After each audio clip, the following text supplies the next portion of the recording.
On today's show, what are the Dallas Mavericks? We're midway through the season. We're going to do a full screening, a temperature check. We'll do the full checkup just like doctors. We're trained physicians. We'll talk about that and more on today's Locked On Mavs. I'm Luka Doncic, and this is Locked On Mavericks. Mavericks, NBA champions. It's good, and the Mavericks have won the game. If you don't believe, you shouldn't be here. Loyalty never fades away. And welcome. You are locked on to the Dallas Mavericks. My name is Nick Angstadt, media member and NBA channel manager for the Locked On Podcast Network, your team every day. Thanks for making Locked On Mavs your first listen every day. Remember, Locked On Mavs is free and available on all podcast platforms, including YouTube. But the best way you can help us grow the show is to comment anything below, and you can see Isaac's amazing hand gestures that are like somehow coordinated. Let us know in the comment section. What's one thing about the Mavericks you didn't expect going into the season that they're doing now? Maybe it could be you expected Hardy to play more, you expected Christian Wood to start more games, you expected Luka to not be this good somehow. Let us know in the comment section. Today's episode is brought to you by Prize Picks. First-time users can receive a 100% instant deposit match up to $100 with the promo code LOCKEDON. That's prizepicks.com, promo code Locked On. And joining me, as always, my co-host, writer, and contributor at Mavs.com, the Dr. Dude, the One More Thing King. What you got for me, Isaac Harris? You know, I just want to give a little shout out. I want to give a little shout out to Jason Kidd, Luka Doncic, going to the college football national championship game, because I didn't know if they knew that TCU existed. The Mavericks, you know. They have a football team? I didn't know if the Mavericks knew that the school existed, because oh boy, Desmond Bane's own TCU. Shout out Luka was there, Desmond. How about that? Desmond couldn't go. They had a game. Kenrich Williams. I'm sure there's some other TCU guys in the league, but yeah, congratulations on a great season, TCU. That championship game will always be remembered. Scott Brooks went to TCU. Kurt Thomas went to TCU. That's great. George McLeod went to there you go. Andy Dalton. Andy Dalton, the Red Rifle. Sunday night, you're going down. Shout out to TCU. Would you rather be the team that goes to the final like that and like gets destroyed, or the team that like just barely misses out and like wins their bowl game or whatever they get sent to? No. You got to go to the finals. Just the whole experience. I mean, yeah, you got toasted, but still, like, you're still going to the title game. Today's episode, we're going to do a full checkup. Unless you're LeBron. We're going to do a full checkup. He doesn't get credit for any of those, apparently. No. We're going to do a full checkup of the Dallas Mavericks. We're midway through the season. We're 41 games in. And so we're going to look at a bunch of different things, just as a doctor would do at your annual like physical, your check-in. We're going to check the eyes and ears. We'll check the temperature. We'll check the what are we going to check? Like your breathing with the stethoscope. We'll get the blood pressure gauge out. We'll do the little like that thing. Check your height. Check the height and weight. The weight, but not look. And then at the end, we'll give them a prescription. We'll say, this is what the Dallas Mavericks need. We'll talk about that and explain what the Dallas Mavericks need. But let's start with this. Let's check the eyes and ears. We'll get the little thing out. We'll check the eyes and ears of the Dallas Mavericks. The ears, the storylines. What's the narrative around the Dallas Mavericks midway through the season now? Yeah, so I was writing this down because obviously there's some smaller ones, right? Like there's some smaller ones, you know, we're halfway through the season, and if we just polled the fan base, there's smaller storylines like Josh Green, you know, in the season that Josh is having, and just going from, holy crap, is he going to be on this team next year? Yeah. To, oh man, he's going to be like a vital piece of this team. There's small stuff like Jaden Hardy. Jaden Hardy's shown some signs of life this season, even though it's like, I don't know what he is, but it's still some signs of life for a second round pick. But I think when you look nationally and you look at the bigger storylines for this team, it centers around Luka Doncic and Christian Wood. Obviously, we've talked about the Christian Wood thing a million times, but the biggest storyline with him is he's having a great season. Now, what's going to happen to his future in Dallas? Is it an extension coming? Yep. Can they come to terms on the deal? Will his camp agree to a shorter term deal? Will Dallas go to the full four? I think that's one of the bigger storylines around the Mavs this year right now? The biggest storyline is Luka. Obviously, it's all Luka all the time. It's just, he's the straw that stirs the drink. He is the drink. He's the liquid in the drink. He's the ice cubes. Like, he's all the things about the Dallas Mavericks right now. And so, like, that's what that's the narrative around them. But then there is this Christian Wood thing that's sort of like the sideshow that is going to get more attention from Mavs fans because Luka has been the thing that's just been, the constant and been there. But the Christian Wood extension is all, and his whole story this season is like, how's this going to end? Right? We know the story that's laid out in front of us. They brought him in kind of as a flyer deal.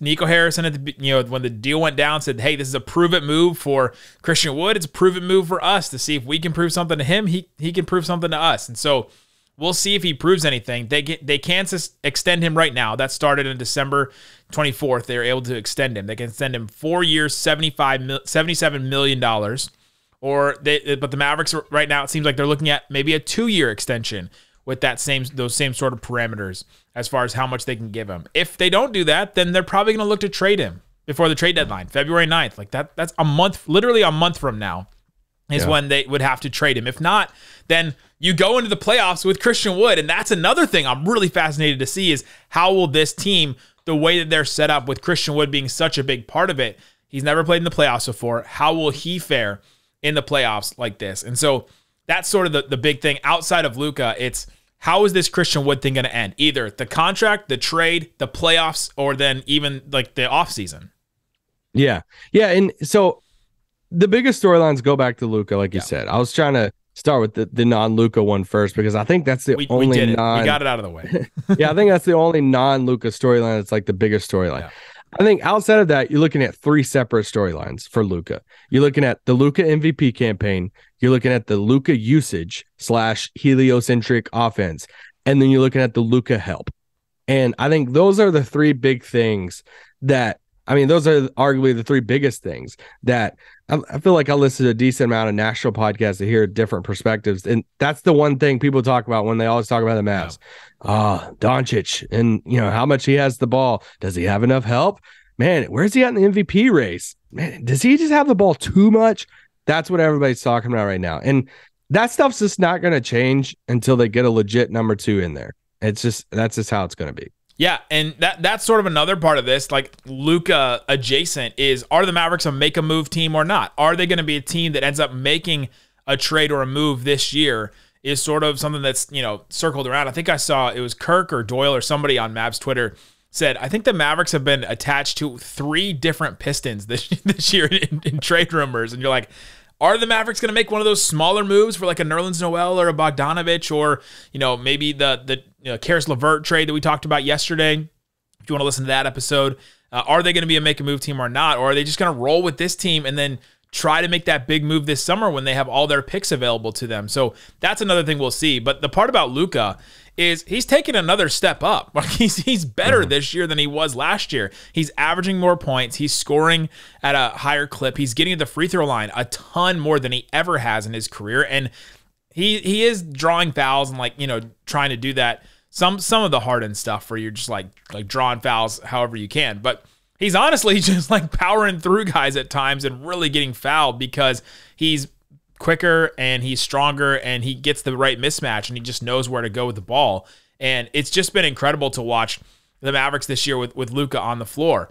I'll talk about this a little bit later, but when Luka is on the floor, the Mavericks have 121 points per 100 possessions offensive rating. So 121 offensive rating. That's really, really good. Great. Like scoring at one of the highest clips you can in the NBA. The Mavericks when Luka on the floor is great. When Luka's off the floor, it drops from 121 to 106. That's what it drops to. Like that's with whoever is on the floor with Luka. Cleaning the glass takes out garbage time and some like heave shots and stuff like that. But that's the storyline for the Mavericks. It's without Luka, what are they? And right now, at this point in the season, they are nothing. They're literally 0-4. And so coming up, let's talk about what this team is in the aggregate. Let's take the temperature of this team. Who are they? What do they do this year? What do they do that's different than last season? We'll talk about that coming up. But before we do, let me tell you about Prize Picks. Prize Picks is daily fantasy. It's made easy. If you have the NFL coming up, and you're like, all right, I want to play some games, but my fantasy league is over. I had to go sit in a Waffle House for 12 hours and eat a bunch of waffles to try and get out of there. If you don't want to do that, you just want to do it for one day, check out Prize Picks. Pick 2 to 6 players, and if they score more or less than their Prize Picks projections, you can win up to 25 times your money on any entry. Entries can be made in 60 seconds or less. It's that easy. They're safe and fast withdrawals. They're currently operating in over 30 states and Canada, so you have to go check it out, see if your state is available. Texas is one of those states. Download the Prize Picks app. Go to prizepicks.com. Sign up to play daily fantasy sports. First-time users can receive a 100% instant deposit match up to $100. So if you're like, hey, I want to play for some of these wild card NFL games, go deposit $100 into your account. They'll give you $100, and then all of a sudden you have $200 that you can play with on their site. Go check it out. Use that promo code LOCKEDON to sign up for an instant deposit match up to $100. Check out Prize Picks. All right, Isaac Harris, thanks for making Locked On Mavs your first listen each and every day. Go make your second listen after this, NBA Game to Game. It's on the Locked On NBA feed. It's on the Locked On NBA YouTube channel. It's great stuff. The local experts like us breaking down games, just a quick reaction. So if you miss games from the night before, you get to just hear the local analysis on it. So go check it out. It's Game to Game on the Locked On NBA feeds. All right, Isaac, let's get into what this team is. Let's take the temperature of this team. Currently, this is going to take me a little bit to get through some of this. It's a walk, but let me get you there. Currently, the Mavericks are 23-18. They are 4th in the West. They're the 5th ranked offense in the NBA and the 20th ranked defense. So they have an above 500 record. They have home court advantage in the playoffs right now. So very good. Offense 5th, great. Defense below average. They're a below average defense. They're not 30th. They're not down there with some of these bad teams. Their net ranking is 9th. So they're outscoring teams, but they're basically doing it by outscoring teams. Luka has missed 4 games so far, and they're 0-4 in those games so far this season. Last season, at this same time, so January 9th, the Mavericks were 22-18. Wow. Literally 1 win less, considering all the stuff that happened last year with COVID. If you remember the beginning of the season, Luka missed a bunch of games. They were 5th in the West. They had the 15th offense and the 8th ranked defense. Almost flipped what they are this year. Last year they had a good defense, still trying to figure out what the offense was. They hadn't made the Porzingis trade yet and all that. Their net rating was 10th, just about the same as they were. So they were still relatively in the same spot as last year, but their identity has flipped offense-defense. Last year, Luka had missed 15 games as of January 9th. They were 6-9 in those games. Nice. That Luka had missed. And so that's where the Mavericks are right now. What do those numbers tell you about how this Mavericks team is different than last year up until January 9th? I think, last year also, I think they finished 10-10 on the season when Luka didn't play, if I'm not mistaken. If you count in the playoffs, like for the full season, Luka missed 17 games. They were 8-9 in the regular season, and then they were 2-1 in the playoffs when Luka missed those first 3 games against the Jazz. Yeah, so 500 there when Luka doesn't play. So they got to catch up a little bit if Luka sets out some more games. I would count those playoff games as maybe having more weight than some of those regular season games. So I don't know if you that's not 500 to me. That's like a good record. The defense stands out to me just because we kind of see some different squads a little bit this year. 2 different type of rosters that last year. You did have that continuity with a Jalen Brunson in there. And even though Jalen Brunson's not, Gary Payton, but they at least had they had that unit together to where they knew how to defend. And Porzingis, obviously, making some type of impact in the paint. I mean, heck, Anthony he was Edwards good last year, yeah. Thinks he's a really good, in the paint and stuff. So when you swap that out for, some newer guys in the rotation, was that number you said the defensive rating at that point in the season last year? Yeah, at January 9th, they were ranked 8th in defense. So they were allowing 108 points per 100 possession. This year, they're 20th, allowing 114 points per 100 possession. So way worse defense than last year.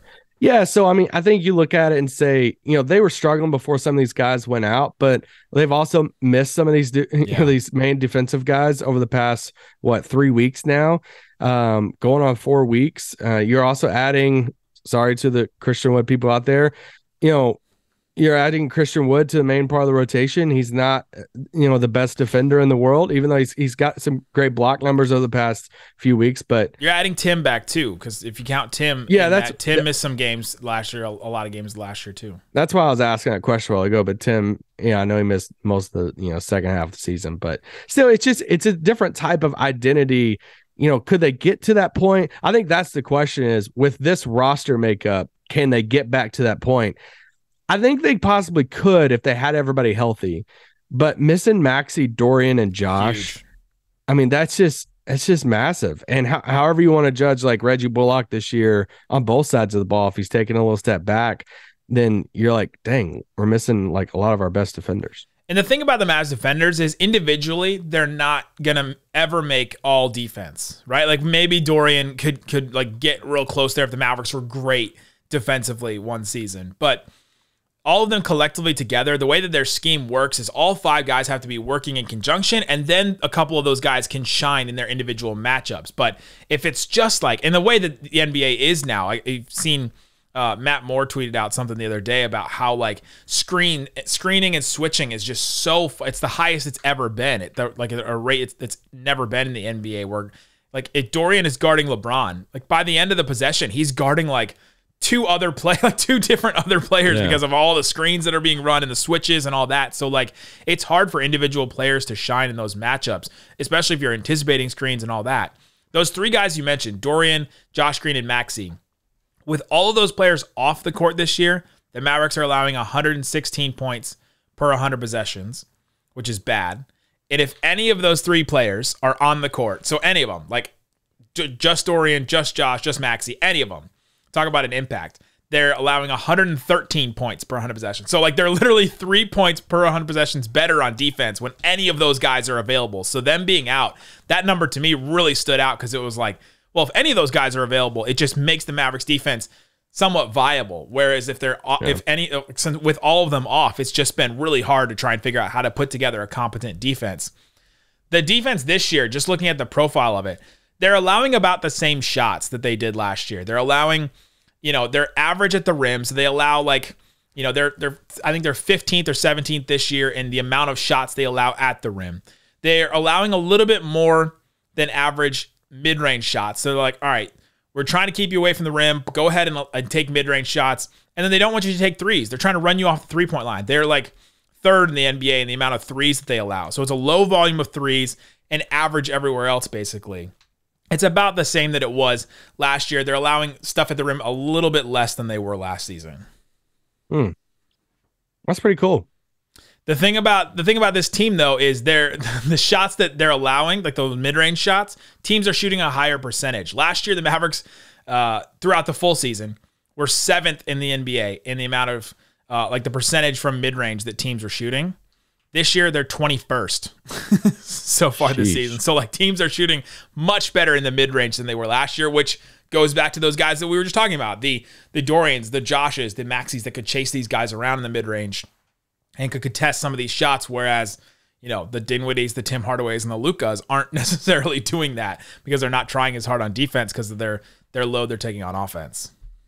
Yeah, and when you look at I wrote down them defending the 3-pointer compared to, now I lost my dang stat, as far as how many 3-point attempts per game that they choose to give up. Like this is kind of like part of their defensive game plan is, hey, we're going to try to get these guys off the three-point line and defend that a little bit better.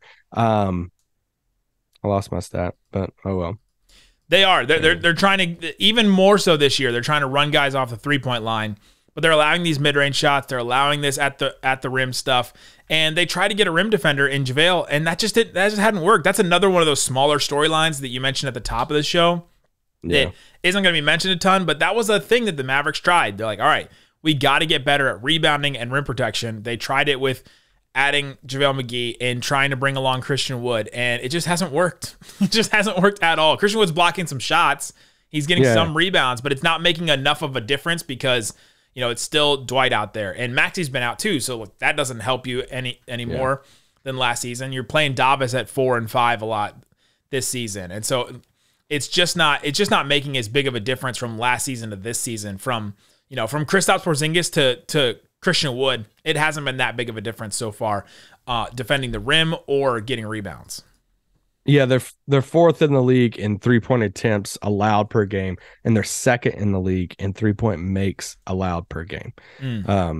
It just goes to show that they're defending the 3-point line pretty well. They're forcing them off of it. Yeah. But this is why it feels like every other game, especially the games they lose, we're like, yeah, the other team had 68 points in the paint, like some crazy amount because they don't have a paint protector either. But they'll like, all right, we'll run you off the 3-point line, but then they're running right into the paint and they're not meeting a ton of resistance in there still, which is still like what they're doing.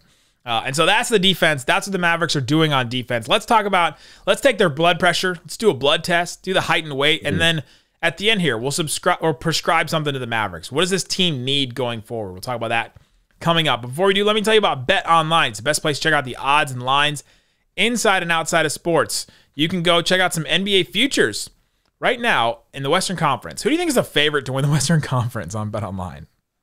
Denver. It is the Golden State Warriors. Whoa. Plus 375 to win the West right now. I guess they're winning some games, even with Steph out. Steph's going to come back, and it's still wide open, I guess, is maybe the angle you're taking. Oh, yeah. Nuggets are next, plus 400. Cue Theo Pinson saying I was ridiculous for saying the Nuggets are going to be first in the West this year at our media day interviews. Clippers at plus 500 are next. Then Grizzlies plus 500. Pelicans plus 750. Guess who was above the Mavericks? The Lakers. The Phoenix Suns. Plus 850. And the Mavericks are plus 1,400. The difference between the Mavericks and the Suns is wild to me. Wow. But the Mavericks would have to go on a real run here at the end to win the West. But so would the Suns. They have a worse record than the Mavs. So go check it out. It's BetOnline. They have all kinds of other stuff besides the NBA. It's BetOnline, where the game starts. All right, Isaac Harris, let's move on and take a blood test, do the blood pressure, and then we'll give our prescriptions for the Dallas Mavericks. I talked about those guys missing time on the court. The one thing that has really stood out to me when I do when you talk about a blood test, it's like, all right, let's check the vitals. Let's see, is your cholesterol high? What's your calcium, your iron, all that kind of stuff. It's like, what makes this team? Luka and Christian Wood, I think, right now are making this team. It's like what makes up this team.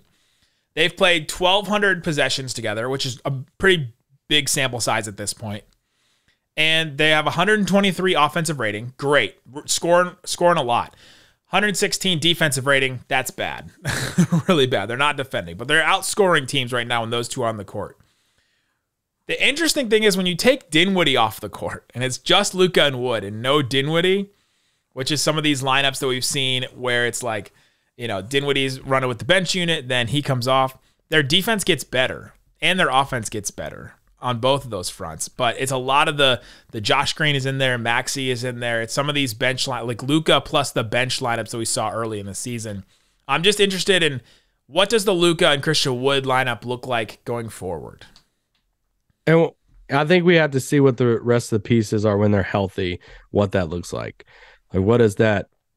I wish so much that Maxey was healthy because, having Maxey out there with Christian Wood was it was so key. But to be able to throw Maxey, Dorian, and then one of Dinwiddie, Reggie, Josh, something like that, that would have been fun to have at times. It's funny how you went kind of the positive route with blood tests. I feel like typically when I have a blood test done, it's like, oh, here we go. Yeah. You're going to tell me that I need to take some like vitamin D, like vitamin or something, or a little like gummy. I don't know what it is. And so I went that route of like, all right, what's going to come back on the blood test results?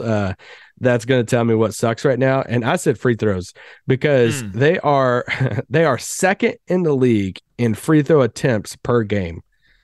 That's good. They're 27th in the league in free throw percentage. Oof. So, yeah, you're getting to the rim, like you're getting free throws, you're getting the fouls, but yeah, got to figure that stuff out, especially come playoff time. Yeah, that's bad. I mean, Milwaukee is right there with them, and Denver is not too far ahead of the Mavericks free throw percentage-wise, which makes you feel a little bit better. You're like, okay, at least we're down here with Milwaukee, who's shooting 74%, the Mavs shooting 74.5%, Nuggets shooting 75.5%. So, okay, at least we're among good company. But this is one of those things, if you're going to be a team that the Mavericks have been, live and die by the three. We're taking these threes. We're trying not to allow threes on the other end. And if you're like not hitting threes, where else do you get points? This year, they've gotten to the free throw line a lot better. They've gotten to the free throw line at a much higher rate. Last year, their free throw rate was 19%. It was 17th in the NBA. This is the amount, like the percentage of time the Mavericks get to the free throw line. This year, they're first in the NBA in free throw rate. So they're getting the line a ton compared to last season. Went from below average to number one in the NBA so far. Dr.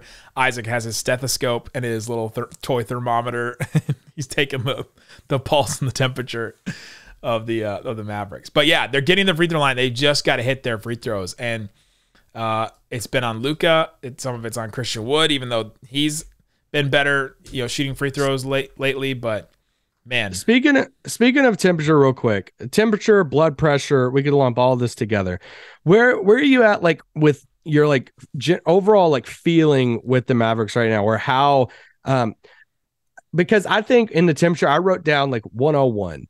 100. It's in this range of like when like your kids have a fever and it's like, all right, I'm not going to the doctor. It's not like emergency. You got to go to the doctor, but it's not a normal temperature either. And I think Dallas is in that group of teams to where, like, I think Boston, Milwaukee, some of those like title teams, they're running, that standard temperature. Yeah, they're 98. fine. Was it 98.6 or whatever your temperature needs in Fahrenheit? Yeah, and I, if you're one of the sucky teams in the league, like you're not even checking your temperature. Like you don't even care. You're like, all right, we're just along for the ride. I think Dallas is in that spot right now to where you're running that 100, 101 temperature of the pressure's on, like you're monitoring it. Like you're a little worried a little bit because I'm right now halfway through the season. I'm not jumping for joy. There's been too many games that I'm walking out of it saying that was just a chore to watch. And it's like, what's going on? But they're winning games too. So I'm not like drive to the ER or urgent care, but I'm also not running like a normal temperature either. Am I inaccurate on that? No, because I just Googled what is a low grade fever because I feel like that's what the Mavericks have, right? A low grade fever is like 99 to 100 degrees Fahrenheit or like 37 to 38 degrees Celsius. That's what a low grade fever is. And you're just kind of like, all right, it's just kind of annoying, but it's not going to take you out. Like you could probably still function and do some of the things of your day. It's not, like you said, it's not so bad you're taking them to the hospital or taking them to the doctor even. And so for this Mavericks team, it's like, all right, what can they do, right? The next thing I kind of wrote was, like the height test. You go into the doctor and they take your height. What's the ceiling for this team? They can probably still win a play. Is that a test? Yeah, they don't want to test your height. Like they go in test. Yeah, measurement. A measurement. Can you fail it? Well, you can't. Can you fail a blood test? You have no blood. Yeah, yeah, you can fail a blood or like you have not. Good I guess results. your height test. They can be like, well, Mr. Harris, you have shrunk this year. Mr. Berea. Yeah, you shrunk 3 inches this year because the NBA decided to really measure height. But you take the height measurement, you're like, what is the ceiling of this team? I still feel like they can win a playoff round, right? Like, I still feel like this team could. I'm going to up you. I started off by saying, all right, second round is their height right now. But then I upped it and I said finals. Just because. But no. And I say that. I don't think this current roster can win a finals. But right now, is there a team in the West that you're going into the series right now and saying, yeah, we don't have a shot? Because I'm saying that because it's so wide open and there's so many teams in that pack. I mean, I guess if we went up against Denver, I'd be like, all right, Denver, I see why they'd be the favorite. That's but the one and a healthy Memphis team I'm looking at going like, I know the Mavs own Memphis, but I'm not there. This healthy Grizzlies team, I'm like, I'm at least like worried about it. I don't think they can't win against those teams, but I just think that the West is so wide open that a crazy Luka run could beat any team in the West. I don't think it could beat Boston, Milwaukee, some of those top teams in the East in a 7-game series. I think you would have to have more help than what he has right now. I think they're a different level. And it helps that some of these teams above them are unproven. I mean, the Grizzlies have been to the second round, but they beat that Timberwolves team last year, and then they almost beat that Warriors team, but then Ja got hurt. They better make a run this year because they talk so much smack for somebody that's never been anywhere. They really do. Pelicans haven't really done anything. They fought the Suns decently well last year, I guess. The Nuggets have been in the one Western Conference Finals. Like, it's not like even they're super tested either. And so you're looking at some of these teams, and you're like, okay, well, the Kings are below the Mavericks. You're not worried about them. The Clippers, Mavericks have played them, and they're worse than they have been in past years. The Warriors, they're kind of a mess right now. They're not the team that you faced in the Western Conference Finals last year. The team you faced in the Western Conference Finals last year was the Warriors, where everything was peaking, except maybe Clay. Like, right? Everything was peaking for them. Clay's been playing well. Clay's been playing well now, but he wasn't in the Western Conference Finals. Everybody else has been playing worse, it seems like, for them. The Suns are way worse. The Timberwolves are not. You're not worried about the Blazers, and you're like, okay, you're out of teams. Like, you're out of teams at that point. No team stands out. Last year, the Mavericks, if you're looking at today's date, January 9th, 2022, the Mavericks were behind in the standings. The Warriors were 30-9. The Suns were 30-9. The Jazz were 28-12, and the Grizzlies were 28-14. And so you're like, okay, there's 4 teams that you're looking at going, that'd be interesting to play them. At least the Grizzlies and the Jazz, you felt like you could beat, but the Warriors and the Suns, you're like, there's just no shot that this team would beat them. This year, you're not looking at it the same way. So, the height test is maybe a little different than it had been in years past because of the landscape of the West right now. Yeah. We went to the weight test we wanted to do. What do they need to shed? Like, what weight are you at? And I think they need to shed the entire game plan when Luka is off the court. Like, anything offensively that you're doing is just not working. The offensive rating's 121. Besides, when Luka's Luka's on the Dinwiddie court. and Christian Wood run a pick and roll. That I don't even think that It's pretty efficient, though. It's efficient, but they don't run it enough. So they need to scrap the game plan and either do that more or try something else. Like, their offensive rating's 106 when Luka sits. Like, you just got to do something else. Like, throw it all out and try something completely different. Just, like, throw Hardy out there and put the ball in his hands like 18 times. I don't know. It could be better than 106 offensive rating. That's just so bad that at this point of the season, you're like, all right, we got to rethink some stuff. And that's the stuff that we need to rethink a lot is the entire game plan when Luka's off the court. I put, hey, let's shed a bad contract sometime before the deadline. Let's try to swap out some pieces with that. I put let's shed some of the offense to some other players. Like, let's shed some of the offense off of Luka sometimes to try to lighten his load a little bit over the second half of the season. Let's get him some more rest. And then I said let's shed the Frank minutes. You're just done. Yeah, I'm just done. I'm sorry. I've been on, like, he's the one. It's not Reggie for me about Jaden Hardy. It's Frank. When everybody's healthy, I don't see any reason why Frank should play over Jaden Hardy. But especially at this point in the season, especially when Luka sits, they can't score. Basically at this point. All right, prescriptions. What does this team need? Dr. Isaac, this team needs a shot creator. They just do. Yeah, that's what I wrote down. Just need one other thing. Like, if you don't make a move, if you don't do like the Karis LeVert trade we talked about yesterday, or if you don't do the Bogdanovich trade, or if you don't go get somebody else, maybe the Terry Rozier trade we've talked about for years. Hello. If you don't do something like that, just lean into Hardy, right? Like, that's your only, what are your other options on this team as far as a shot creator? We haven't seen it at a high enough level with Dinwiddie yet this year for me to be confident in it when Luka's off the court. Tim hasn't become a shot creator yet. They've tried that a little bit. They brought in Kemba and tried that for a minute. Remember that game when Josh Green played point guard? He was like, I don't think I've played point guard since high school. They've tried that. And he couldn't get it across half court. They've tried that. Like, I don't know. Christian Wood is not like a shot creator that you want. He's just not that type of player. He's doing well at the things that they have asked him to so far, but he's not a shot creator. So it's either make a move or lean into Hardy. That's it. Like, that's your options right now. You gotta make a move. I love Jaden Hardy, but for the aspirations of this team, you just can't.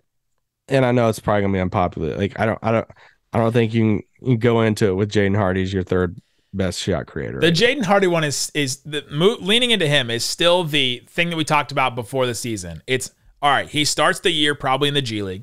He did that. Then he slowly earns some more time with the Mavericks, gets spot minutes here and there. He's done that now. And now hopefully we've hit the point of the season where he's getting 10 minutes a night. He's going to get 15 minutes some nights, 20 minutes some other nights. He'll get hot one night and get 25 minutes. And then you hope by the end of the season, he's a consistent 15-minute a night positive in your rotation. But like you have to take a little bit of a hit with the defense that he's going to have for you to let him come. It's just kind of the same thing as Christian Wood. Like if this is going to be your roster, you have to try that and allow it to fail a little bit in order for it to succeed later for you. Yeah. I think if you're not going to make a move, then you have to do that. Because I'm comfortable. Like I want him in the rotation really, really bad.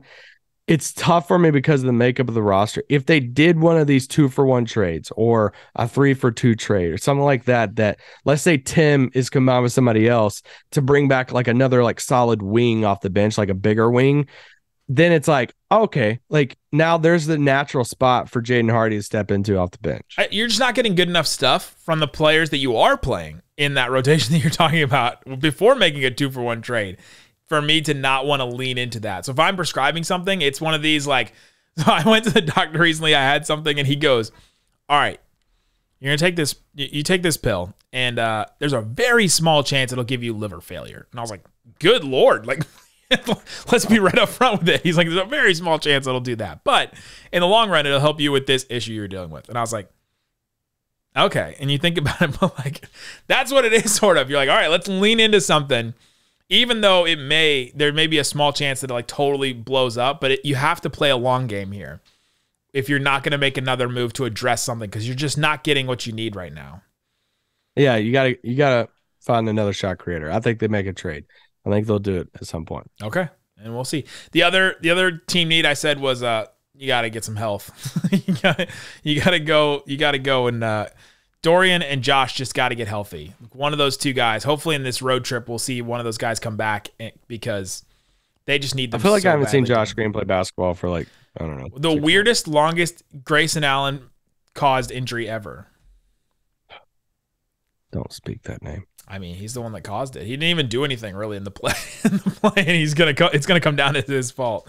There you go. Tomorrow we'll break down the Mavericks game against the Clippers. Doesn't look like Paul George is going to play, which is positive for the Mavericks. Kawhi probably will play in that game, so we'll talk about that game. We'll break that down tomorrow and have a post game, and then of course we'll have post game after the Lakers game this week as well. Guys, thanks so much for listening to Locked On Mavs. Peace out. Boom.